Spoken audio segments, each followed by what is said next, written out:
Okay. Well, the last part. We ended the previous section with a stimulating, not to say challenging proposition, especially if you hear it for the first time, that you help to create your environment and that your environment is actually the mirror, the mirror reflection of yourself. But moreover, and this is hopeful, but it also appeals to our sense of responsibility, that if you change yourself, if your view of the environment changes, consequently, the environment itself also changes.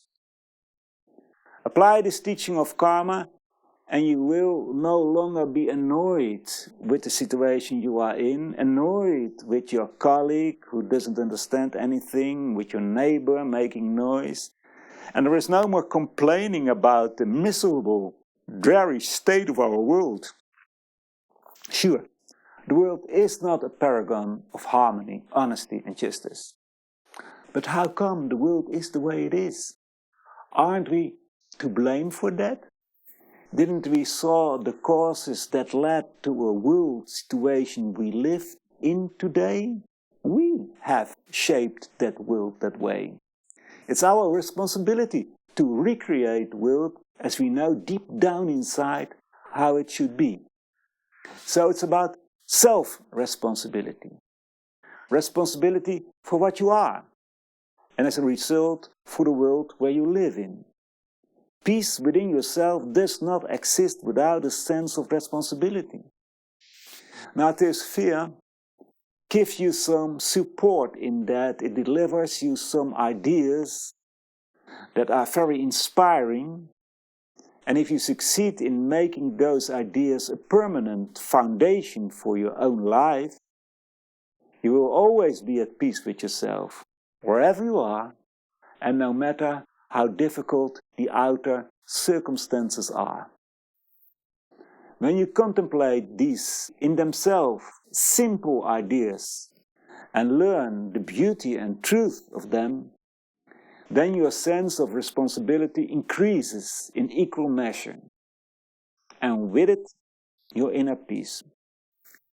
For the first idea, we recall that we are essentially a God. We are Atman, our inner God, our inner Father, a spark of eternity. Great and noble consciousness. And of course, we don't yet manifest this divinity in our daily lives, or at least we do so very inadequately and very imperfectly, but yet we are it. Therefore, be always aware of being the vehicle of a living God. Therefore, try to imagine that inner God, and I don't mean imagine it physically, but in terms of consciousness. How does a God think? How does a God feel? What does a God perceive? What is it when you realize the oneness of life? Ponder on the oneness of life, meditate on that, a very inspiring activity. The second thought that flows logically from that is the fact of universal brotherhood. I just talked about it. And we don't mean that brotherhood in a sectarian sense, as if we were dealing here with a group of friends who would do anything for each other. Being brother to another, and to be clear, that has also nothing to do with the male gender, means having the same origin as others, coming from the same source.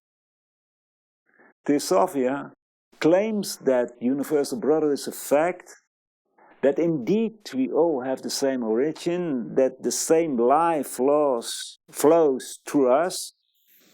He believes this is a fact, and therefore brotherhood is a fact in nature.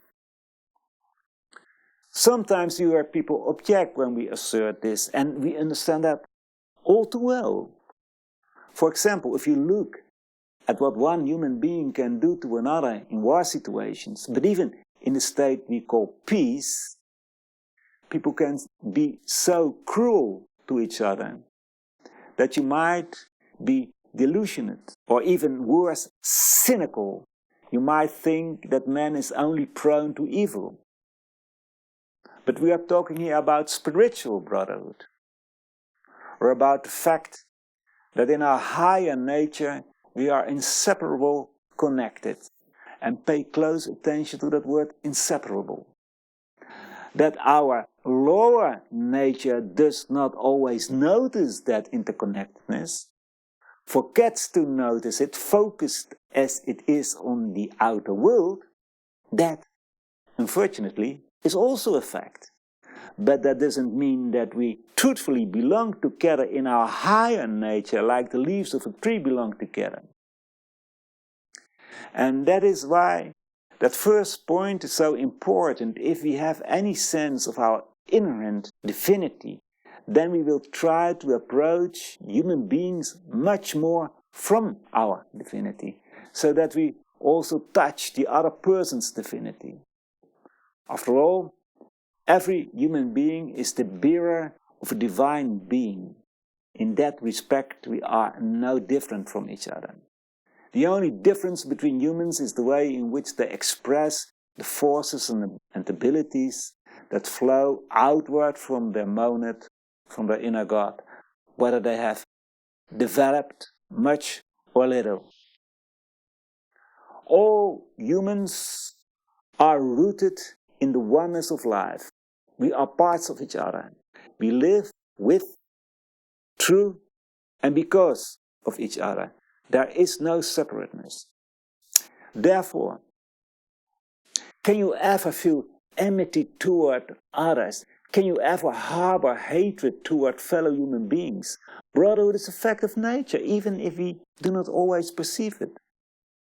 Outward peace can only exist permanently if we realize at least a little of it, if we understand at least a little that countries, nations, human beings belong together, grow and live together, and depend on each other in their mutual growth. Sometimes it's difficult to love another when you know the terrible things they do to others. It's good to condemn such acts. None of us will be sympathetic to violence and exploitation, unjust treatment, contempt and discrimination, but condemning the act does not mean that you have to condemn the person doing it. What actually happens when we speak ill of others, when we gossip, when we feel hatred toward others, when we have feelings of revenge, of resentment, when we want the other person to suffer? The other may have done the most terrible things, but does that imply that we want them to suffer? What happens within ourselves if we want that? In fact, we make an impression in our own consciousness by such negative thoughts. We make an imprint in ourselves of everything we condemn, an imprint of characteristics that we condemn in the other, so that we predestine ourselves to perform acts that we have loathed in the other. You should take a quiet look at what resentment or revenge can do to people. It prevents them from living peacefully. It prevents them from growing in their consciousness, from learning, from being happy. For example, when somebody has lost a loved one due to the reckless driving of another person, thoughts of retaliation arise almost automatically. But because of the thoughts, you forge a negative bond with others, creating disharmony and making it even more difficult to restore harmony. I once learned of the case of someone who lost his son due to the reckless behavior of a young man. And the rest of his life, the father was focused on bringing judgment against the driver who had killed his son. All his thoughts were taken up with it.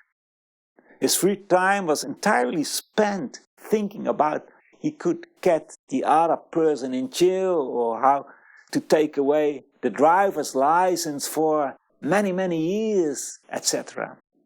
Do you understand what I mean? In a war, in a turmoil, in a suffering. And don't get me wrong, I also think that someone who drives so recklessly that he kills another should learn his lesson. I want to make that person strong. I want him to realize that he also has responsibility so that he becomes strong and noble, and when he faces the consequences of his actions, because karma always operates everywhere, that he is able to deal with them and improve himself and thus the whole society. Anger or retaliation, even though the law says retaliation belongs to punishment, doesn't help anybody. No one gets better. It is as with all forms of violence, it eventually backfires on yourself. And this does not only apply to individuals.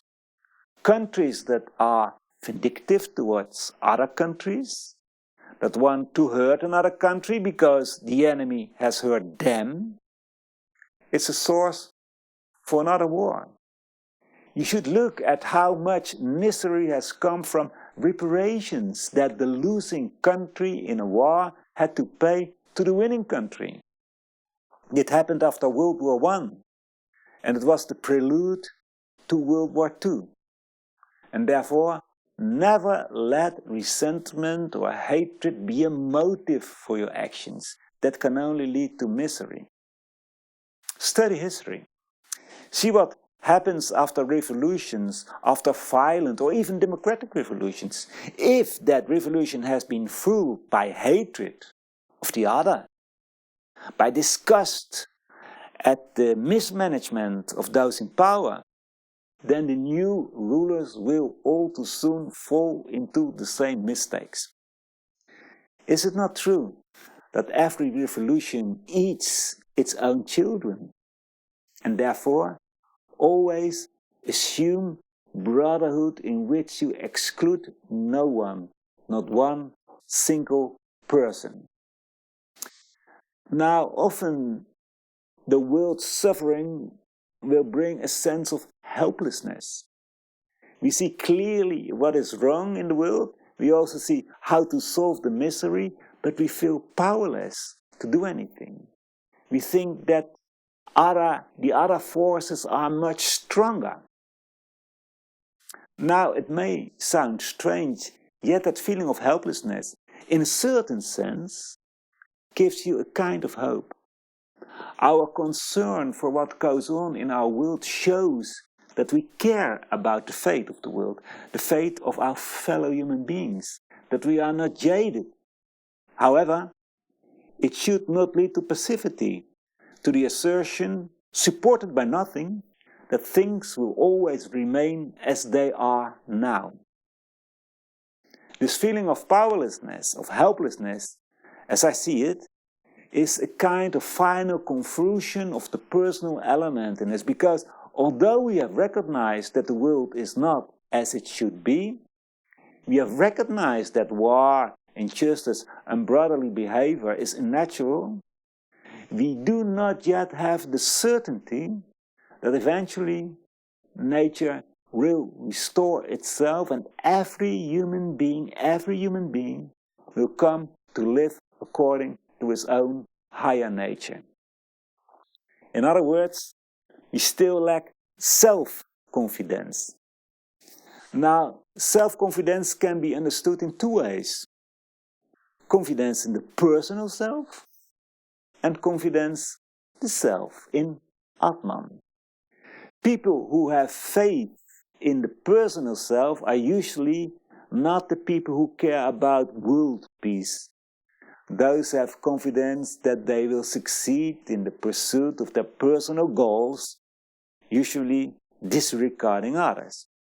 But confidence in the self, that should be the guiding force within us. If we have faith in Atman, our inner God, then we will never be disappointed and will always quietly continue our work for the benefit of humanity. You must approach the other person from confidence in yourself. So don't address their lower aspects and then be negative, like, don't do that, don't steal, don't smoke. Yeah? People have heard so many times what not to do and hardly ever listen to it. You have to address someone on what they can do and give them the confidence that they are able to do it. Persons who have crossed the line, and I don't like the word criminal because then it seems like a person belongs to a completely different category than the majority of people, which is absolutely not the case. So, if persons who cross the line are told over and over again that they are no good, that they are mean, that they are a disgrace to the family and all those ugly things, by doing that, it's more likely to cause them to cross the line again. But perhaps such a person has never discovered what talents they have. Perhaps someone can draw wonderfully, is very handy, could be a good carpenter or a plumber, or could be a lawyer or a teacher, whatever. Everybody got talent. Give them that confidence, give them that task, let them be absorbed in that. Fortunately, there are prisons and prison officials who treat prisoners as humans and give them that trust. There are wonderful experiences in Montevideo, Uruguay, and in Norway. We should humanize the prison system throughout the world, which is much more effective than stupidly punishing. It is very striking that if you give trust, it is hardly ever betrayed. This is how people regain confidence in themselves, in their own abilities, and being able to contribute to a greater whole. Giving trust leads to ethical behavior rather than distrust. I can give you a nice example of my professional life as a teacher. I'd give a group a test, and the answers of the test were on my desk. And then I was called away for an important phone call that couldn't wait. And I said to the class, guys, the answers are on my desk, but don't look at it. And when I returned a moment later, a student snapped at me saying, I'm a little mad at you. If you hadn't said the answer sheet was on your desk, and I wasn't allowed to look at it, I could have done it. But now you said that I was not allowed to do so, and so I couldn't look at the answers. You see, giving confidence by saying, don't look at it, and I trust that you won't look on it. That boy could not betray the confidence. In this context, you can place Gottfried de Purger's comment, and I quote, I assure you that if men would trust each other and expect decency from each other, they would get it. I have never known it to fail. I will tell you frankly, I have never been betrayed in a trust. I've given because I've given my trust always without stint and as an appeal. It works. And it is the principle upon which modern business, the highest type, is based. Mutual trust, mutual confidence, mutual honor. And when a man does not live up to these things, he very soon gets a rap. When you give confidence to someone, you are actually appealing to his decency, to his higher qualities. You give the person responsibility. You show them that you trust that what they do will be successful. They're capable of doing what is necessary. They don't have to fill out forms, no signatures, no contracts to be signed at notaries. Your fellow humans keep a commitment because they are aware of their responsibility, because there is an appeal to their nobler aspects. And do you see how a society has strayed from the honest trust that decent people have in each other? And that this multitude of crises in our society arises from lack of trust in yourself and therefore a lack of trust in the other. You know, when you lose trust in yourself, you lose trust in others and ultimately in all mankind. And therefore, trust is also one of the greatest guarantees of peace. If nations would trust each other and recognize that each nation also has noble aspirations, that one nation is a brother to another, then every war, every conflict would disappear like snow in the sun. Of course, nations could disagree with each other, but there would be no more hatred because you trust each other. You also feel responsible for each other. Trust gives calmness. Now as the actions, Lao Tzu, the Chinese sage, said, there will be no peace in the kingdom as long as there are struggles for peace. And do you understand what he means? As long as we are still fighting with ourselves, as long as there is unrest, as long as we want to push our vision, our opinion, as we get excited, get angry with others, then there is neither inner nor outer peace. It's the nature of heaven to always be calm. There's another quote from Lao Tzu. In other words, if you identify with the spiritual within you, have trust in your inner nature, you focus on the spiritual world where is always calmness. And I don't mean passivity, that's something else, but focus on calm activity, on harmonious cooperation, then everything goes much better. Then things happen without you having to exert yourself, and by doing so, you contribute to outer peace. So, trust in oneself gives inner peace, and trust in others gives outer peace. In all religious and philosophical systems, it's always about this, about getting to know yourself, or rather, self. Because if you know the self, you know everything. And the first step to that is to trust that the self exists and that you are it. Trust is the certitude of knowing, the intuitive knowing that we, as human beings, as humanity, are the vehicle of the divine, of Atman, the self. It is this trust in the self that signifies the only true, lasting, inner and outer peace. Trust in this self dissolves all conflicts within yourself and outside yourself. Not that they suddenly don't exist anymore, but they have to become challenges. Challenges that you know, that you have the confidence that you can handle.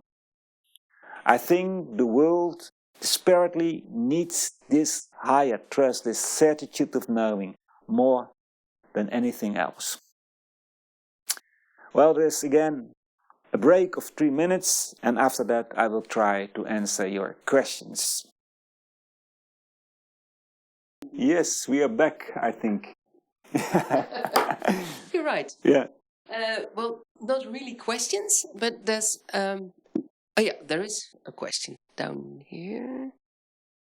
Even kijken. A practical question.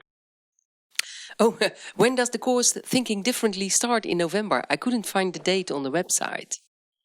I don't know for sure, but just one email to the ISIS Foundation, the website, and then they will answer. It depends on how many people are in the course. But if you write an email, you immediately get an answer. Not today, but tomorrow for sure. So I think in the end of this month, if there are enough participants. Yeah. Thank you. And then there's a question, another question. I experienced tonight's ideas in addition to the idea that every human being is a peacemaker from your peace special. Well, the importance of assuming and trusting that in each one is that peacemaker. Yes. That's more the comment than a question. Yes, that's very true. And that's very important. If you recognize it, in fact, you be aware of the fact that you are the vehicle of an inner God, of Atman, and that in yourself are the possibilities to make peace in the world. If we live according to our higher nature, whatever we do, we are a peacemaker because we connect with others. We connect in a positive way with others. In one way or another, we assume, we recognize the fact that we belong together. And belonging together, knowing that, working together, cooperating with each other is a work of peace. So, yeah, we can be a peacemaker. And it is good to think about it. And I mean, you don't need to go to war situations to make peace. Start where you live. Start with your colleagues, with your family. Start especially in your mind by thinking peaceful thoughts. And that is very important. And it has really a big influence in the world. Because thoughts are living beings and they can, just like viruses or other germs, spread all over the world. And the more we think those peaceful thoughts, the easier it is for other people to catch those thoughts and, establish peace in the world. Beautiful. There are no other questions. There were no other Thank questions. Thank you for your inspiring thoughts for today. Okay. Well, then we end with the Kaitri. If you want to talk about it with us next week, I hope you will follow the study. It's a very interesting subject. You will get some literature, and not a lot, but some literature about this subject, some ideas. And we hope to see you next week on Sunday, the same time, on Zoom, Zoom meeting. And it's very inspiring. Last week, we had a very nice talk about peace also. So about this inner peace, about everything that we from Theosophy are offering to establish peace in the world, but your own ideas are welcome.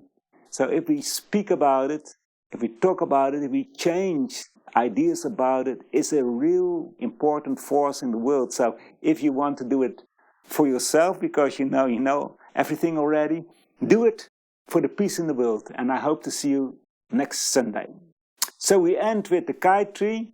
And when we speak of a golden sun, we speak of our inner God, of Atman, or the monad, or whatever name you give it. But in this sky tree, it's called the golden sun. O thou golden sun of most excellent splendor, illumine our hearts and fill our minds, so that we, recognizing our oneness with the divinity, which is the heart of the universe, may see the pathway before our feet and tread it to those distant goals of perfection, stimulated by thine own radiant light.